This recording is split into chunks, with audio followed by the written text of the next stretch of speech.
Republicans are seeking to give themselves pay raises of at least $8,000, despite strong opposition to most government spending, Roll Call reported on Thursday. Spending plans approved by the Republican-controlled House Appropriations Committee last month include lawmakers getting a 4.6% pay increase in 2024, Roll Call reported, citing the Congressional Research Service. Yeah, fact, Jenny, that's all it is. You know what I'm saying? That's literally all that's going on. That's all that's going on. All right. The draft legislation would need to pass the regular legislative process before coming into force. If there was a Republican president and a Republican Senate and House, then this would pass for sure. It's been okay. If enacted, it would be the first time in nearly 15 years that members of Congress, whose average salaries are capped at around $174,000, would receive a cost of living pay increase. Now, here's the important thing that you have to keep in mind, okay? Now, you could reasonably say $174,000 in today's economy really isn't that much money, especially like a lot of these people, they live in whatever state they're from, and they most likely have some type of a residence in Washington, D.C. So, yeah, on its head, this really isn't that much money. I mean, in today's economy, yeah, you can do something good with this for sure. Don't get me wrong, but it's just not that much money like it used to be. But the more important thing is, again, as I pointed out, these people are not only are they incredibly powerful, but they have access to information before everyone else does. If these people want to get into any type of businesses that they legally can, they can do it. Nothing's really stopping them from being involved with these things, which obviously is problematic. But, a lot of these people are millionaires. People like AOC, they're not, because she's very young. She came into Congress at a very, very young age. And, around that time, people don't really, you know what I'm saying? Late 20s, early 30s, that's kind of when people are getting their footing, kind of really establishing themselves more firmly within the marketplace. But once you like 50, 60 plus years old, you've been in office, you got all these connections, man, these people got plenty of money, man. They don't need no pay increase. If you need more money, then just go make some more money. Because and how often are they on recess? They don't even do that much. These people, I mean, some of them, yeah, if you get in these offices and you want to work hard, if you're an ambitious person, you're going to work hard. But a lot of these people, you know what I'm saying? They just, nah, man. These people are old and rich and they don't need no extra money. Christina, what's going on? Oh, well, I appreciate you for being here. I always appreciate you for being here. I got started a bit later today because I had an adventure with the Wi-Fi service, but we got that back together. But it's always good to have you here. Yes, exactly. There you go. The owner donors. Like, again, these people ain't hurting for money. They're really not. So this really isn't necessary. If you are in a position like that, you can make more money. Like if AOC,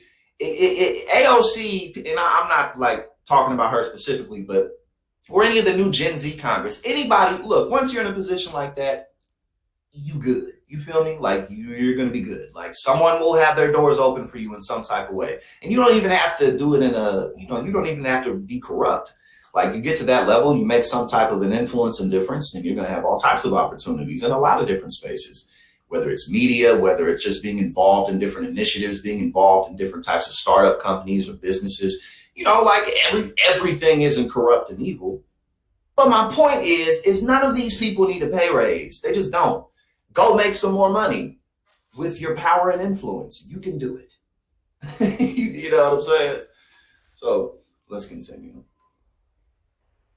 House Legislative Branch Appropriations Chairman Mark Amodei of Nevada acknowledged to Roll Call that there are, quote, a lot of strong feelings on both sides. The policy supports, hey, once every 12 years, you can have a cost of living increase. That's not exactly greedy, but the politics is, how that will go. And especially, again, at a time like this, like, it's just not a good look. Like, y'all don't need to be doing this during a time when the majority of the country is really just struggling to make their basic ends meet. Like people are working multiple jobs. People are getting pay cuts. the cost of living continues to go up. You know what I mean? So this just isn't a good look right now. Y'all can wait to do this. If you're gonna do this, again, there is an argument. There's somewhat of an argument for it, but y'all can wait. Quick sip of the OJ, you know what I mean? Now, Amodi also said he expects negotiations with the Senate.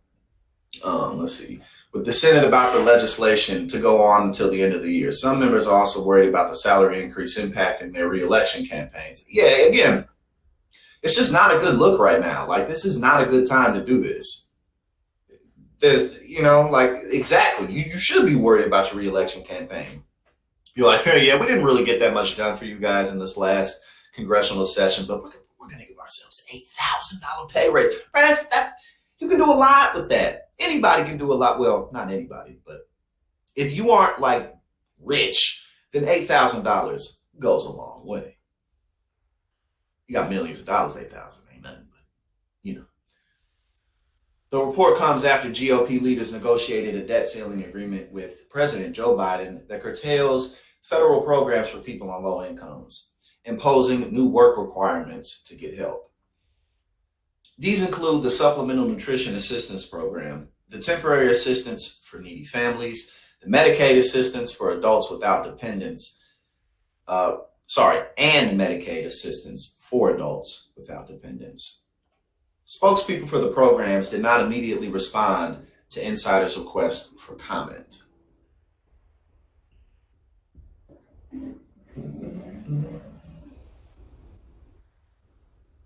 Big old helicopter flying overhead. That thing was loud. I don't know if you heard it. You may not have, but that thing was loud.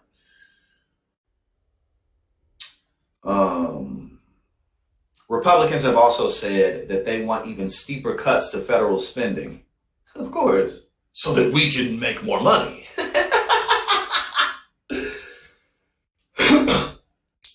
It's so comically simple. Like, these people are so simple. And why should they not be? Why should they not be simple? This is legal. You feel me? Like, the thing, all the corruption that goes on in the system is legal. So why should they be sneaky? Why shouldn't they be all up in our face with it? What we gonna do about it? That's basically where we at right now. You know what I'm saying? So, yeah. We gonna do something about it, but they don't necessarily think we will. But we gonna show them otherwise. You feel me? We gonna let them know what's up now. You ain't gonna come in my house and disrespect me. I don't know who you thought I was, but you wrong. I'm gonna show you who I am right now. Thank you, Christina. I appreciate that. I do need to take care of my spirit, and we all need to take care of our spirits. Each and every one of us. The planned pay hike prompted an outcry among Democrats, with Rep. Angie Craig of Minnesota telling Roll Call that House Republicans are, quote, trying to give themselves a raise while working families struggle to make ends meet. This is not what our constituents want, and certainly not what members of Congress need, she said. Colleen Seeberger, a senior communications advisor at the Center for American Progress Action, tweeted that congressional Democrats must raise hell over this. Quote, this is outrageous, Seeberger wrote. House Republicans are moving to give themselves a raise while taking an axe to education, health, and other essential programs that help grow the economy by growing the middle class. And, a lot of these people are just greedy, but the philosophy and the ideology, what was I going to say?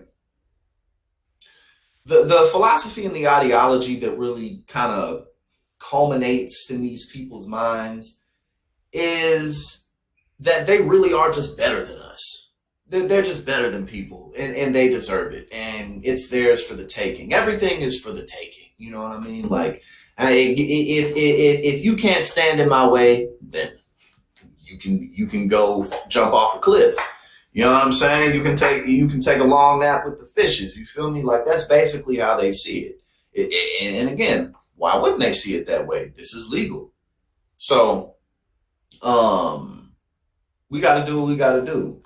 And again, not just paying attention to federal elections, but really, really getting involved just in our communities, because we all can make a lot bigger, a lot more of an impact Oh shit, I'm over in the other page. We can all make a lot larger of an impact than we give ourselves credit. You know what I mean?